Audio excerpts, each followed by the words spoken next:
Bismillah ar-Rahman ar-Rahim. Assalamu alaikum wa rahmatullah. Euh, Toujours suite à la première partie entamée en premier cours concernant les différentes méthodes de statistique, on a signalé dans la première partie du premier cours les différents types de méthodes statistiques, les méthodes descriptives et les méthodes inférentielles. On a signalé bien sûr en détail l'objectif de chaque partie. Les deux objectifs sont opposés. Les méthodes descriptives traitent les relations possibles. Par contre, les méthodes inférentielles traitent bien sûr la notion de la différence. Concernant toujours la subdivision des méthodes statistiques, nous essayerons à travers cette deuxième partie de type et objectif des méthodes statistiques la composition de chaque partie. On a signalé que pour les méthodes descriptives selon le nombre de variables, on a trois types de méthodes descriptives. Les méthodes univariées, bivariées et multivariées. Pour la première partie, les méthodes descriptives univariées, on a deux types de paramètres. On a des paramètres de position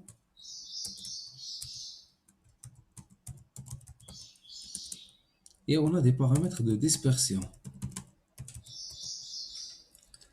Paramètres de position et dispersion. Parmi les paramètres de position, on trouve la moyenne,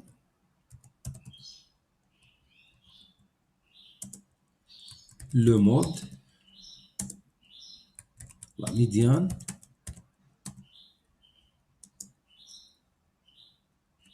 les valeurs extrêmes, X-min et X-max. On trouve aussi les quartiles Q1 et Q3.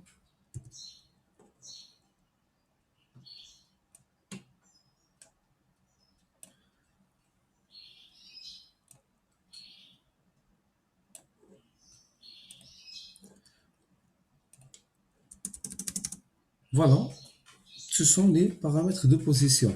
La moyenne, le mode, la médiane, la valeur minimale, la valeur maximale, le premier quartile et le troisième quartile.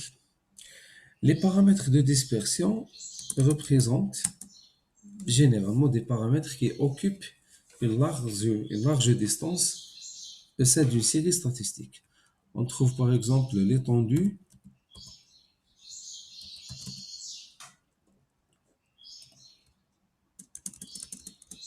la variance,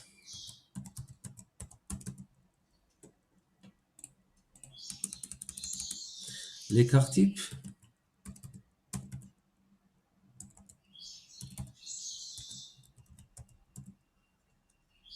symbolisé par SD,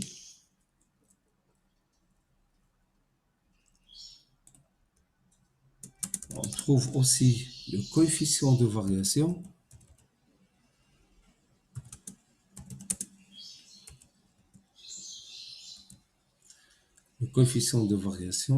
généralement symbolisé par CV.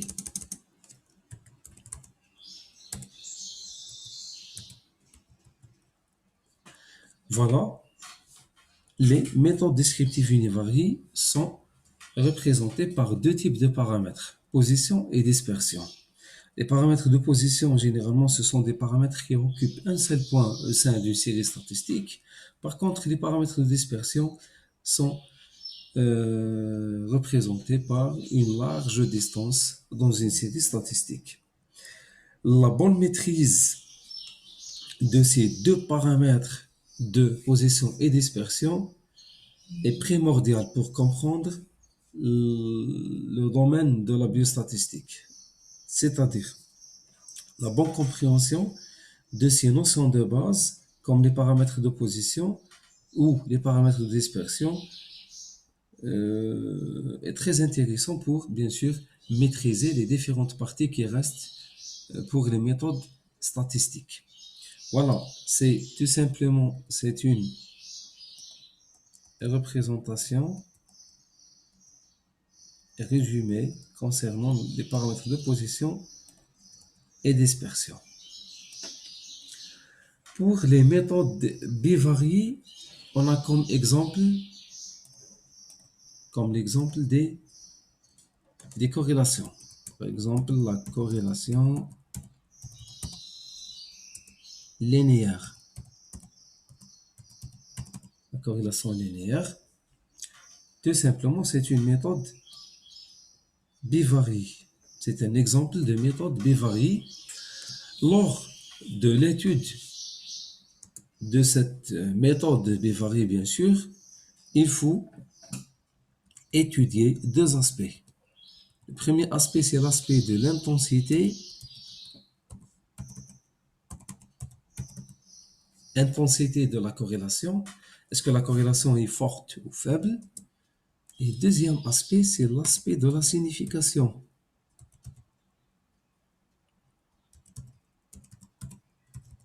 Aspect de la signification. C'est tout simplement pour dire qu'une relation est importante et réelle, il faut bien sûr étudier les deux aspects à la fois. Le premier aspect, c'est l'aspect de l'intensité, c'est la force de la corrélation, c'est la puissance de la corrélation. Il faut trouver toujours des corrélations fortes pour prendre en considération, bien sûr. Et avec cette intensité forte, il faut confirmer la signification de cette relation. Bien sûr, dans des exemples, il faut bien sûr trouver les deux aspects à la fois pour prendre en considération une relation. Bien sûr, il faut trouver les deux aspect de l'intensité en tant que forte et en même temps est significative, même au niveau de 5%. Voilà, c'est un exemple tout simplement qui représente l'une des méthodes bivaries. Pour la troisième partie, concernant les méthodes descriptives multivaries, on peut citer comme exemple l'exemple de l'ACP, c'est l'analyse en composantes principales, et on peut citer aussi l'AFCM ou ACM.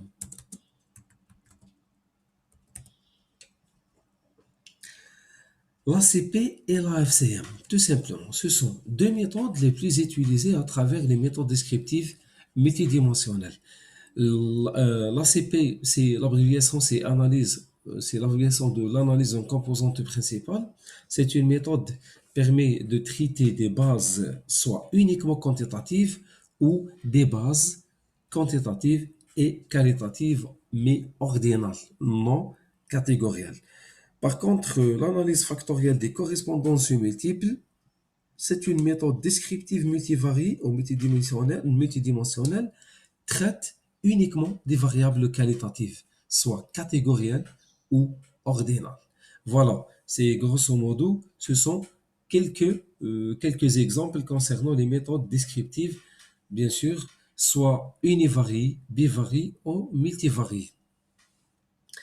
Pour les tests de comparaison, on a deux types de tests de comparaison selon, bien sûr, la vérification de la normalité. On trouve des tests paramétriques et des tests non paramétriques. Comme exemple des tests paramétriques, on a le test de student.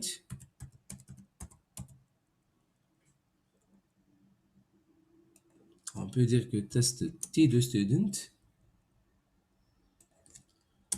On a aussi le test T de Walsh. On a le ANOVA One Way. C'est le ANOVA est un facteur. On a aussi le ANOVA 2 Ways.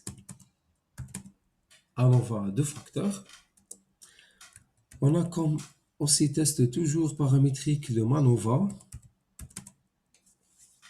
C'est Multiple Analysis of Variance ou analyse de la variance multivarie.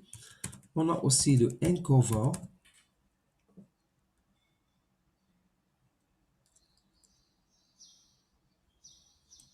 Voilà, ce sont des tests, bien sûr, concernant les variables quantitatives. Et pour les variables quantitatives.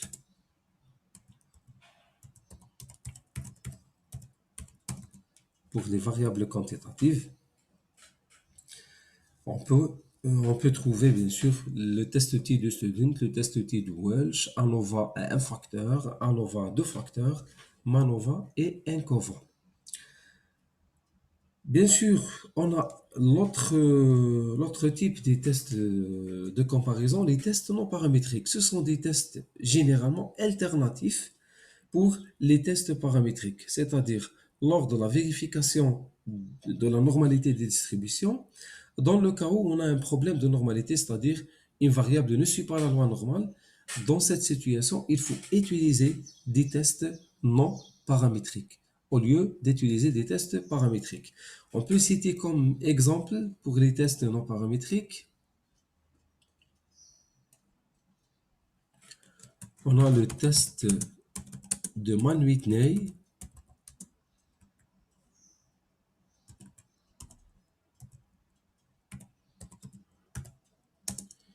le test de Wilcoxon,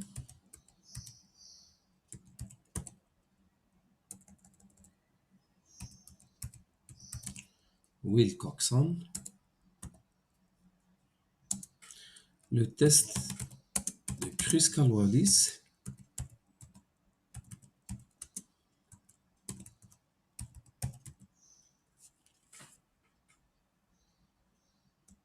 le test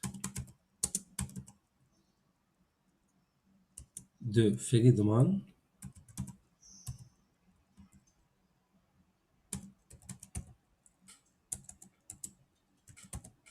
Voilà, ce sont quelques exemples des tests non paramétriques. Et on trouve aussi le test de Key-2,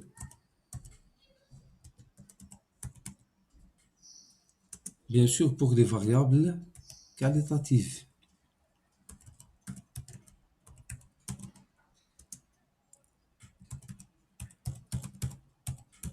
Pour les variables qualitatives.